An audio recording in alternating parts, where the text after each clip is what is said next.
ಕರ್ಮಯೋಗಿ ಮಹಾಯೋಗಿ ಶಿವಯೋಗಿ ಸಿದ್ದರಾಮೇಶ್ವರರ 853ನೇ ಜಯಂತಿ. ತನ್ನಿಮಿತ್ತ ಈ ಜಯಂತಿಯ ಅಧ್ಯಕ್ಷತೆಯನ್ನು ಮಾನ್ಯ ತಹಸೀಲ್ದಾರ್ ಸಾಹೇಬರು ವಹಿಸಿಕೊಳ್ಬೇಕಿತ್ತು. ಅನಿವಾರ್ಯ ಬೇರೆ ಕಾರಣ ಕೆಲಸವಿರೋದ್ರಿಂದ ಅವರ ಅನುಪಸ್ಥಿತಿಯಲ್ಲಿ ಇವತ್ತು ತಾಲೂಕು ಆಡಳಿತ ವತಿಯಿಂದ ಹಮ್ಮಿಕೊಂಡಿದ್ದಾರೆ. ಒಂದು ಸಿದ್ದರಾಮೇಶ್ವರ ಜಯಂತಿಯ ಎಲ್ಲರಿಗೆ ಶುಭಾಶಯಗಳು ಕೊಡ್ತಾ, ಬಸವಣ್ಣವರ ಸಮಕಾಲೀನ ಈಶ್ವರು ಬಸವಣ್ಣನವರ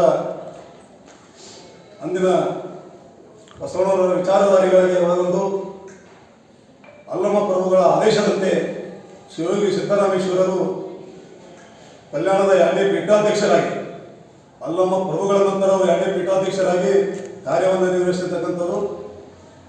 ಅಂತಹ ಮಹಾನ್ ಪುರುಷರ ಜಯಂತಿಯನ್ನು ನಾವು ಮಾಡ್ತಾ ಇದ್ದೀವಿ. ಇಂಥ ಒಂದು ಸೌಭಾಗ್ಯ ನಮಗೂ ನಿಮಗೂ ಸಮಾಜಕ್ಕೆ ಒಂದು ಅವಕಾಶ.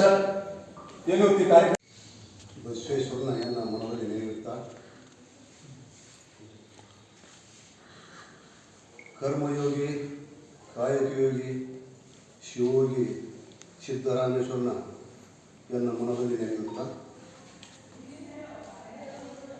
ಶಿವಯೋಗಿ ಸಿದ್ದರಾಮೇಶ್ವರ 853ನೇ ಜಯಂತಿಯನ್ನು ನಾವು ಇವತ್ತು ಎಲ್ಲರೂ ಕೂಡಿಕೊಂಡು ಆಚರಣೆ ಮಾಡ್ತಾ ಇದ್ದೇವೆ. ತಾಲೂಕಾ ದಂಡಾಧಿಕಾರ ಅಂತ ಮತ್ತೊಬ್ಬರ ಮನವನ್ನು ವಹಿಸಿ ಮತ್ತೊಬ್ಬರ ಮನೆಯ ಘಾತವ ಮಾಡಿ, ಗಂಗೆಯಲ್ಲಿ ಬಿಂದರೇನು ಫಲ, ಮತ್ತೊಬ್ಬರ ಮನ ನೋಯಿಸಿದವನ ಮತ್ತೊಬ್ಬರ ಮನೆ ಘಾತ ಮಾಡುವನ ಅಂದರೆ ಅವರನ್ನು ನಾನು ಪ್ರೀತಿ ಮಾಡ್ತೀನಿ ಅಂತ ಬಸವಣ್ಣ.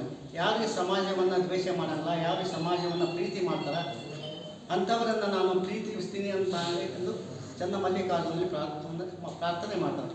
ಅಂಥ ಶಿವಯೋಗಿ ಸಿದ್ದರಾಮನವರು ನಮಗೆ ಅವರು ಶತಮಾನಗಳು ಹೋದರೂ ಕೂಡ ನಮ್ಮೊಂದಿಗೆ ಇರ್ತಾರೆ, ಅವರ ವಿಚಾರಗಳು ನಮ್ಮೊಂದಿಗೆ ಇರಬೇಕು ಅನ್ನುವಂಥ ಮಾತನ್ನು ಹೇಳಿ ಅವರ ಬದುಕಿನ ಆದರ್ಶಗಳು ನಮಗೆ ಸಾಧ್ಯವಾದಷ್ಟು ಅಂದರೆ ಮಾಡಲಿಕ್ಕಾಗಲಿಕ್ಕಿಲ್ಲ. ಆ ಕಾಲಘಟ್ಟದಲ್ಲಿ ಯಾರಿಗೆ ಈ ಕಾಲಘಟ್ಟದಲ್ಲಿ ಮಾಡಲಿಕ್ಕಾಗಲಿಕ್ಕಿಲ್ಲ.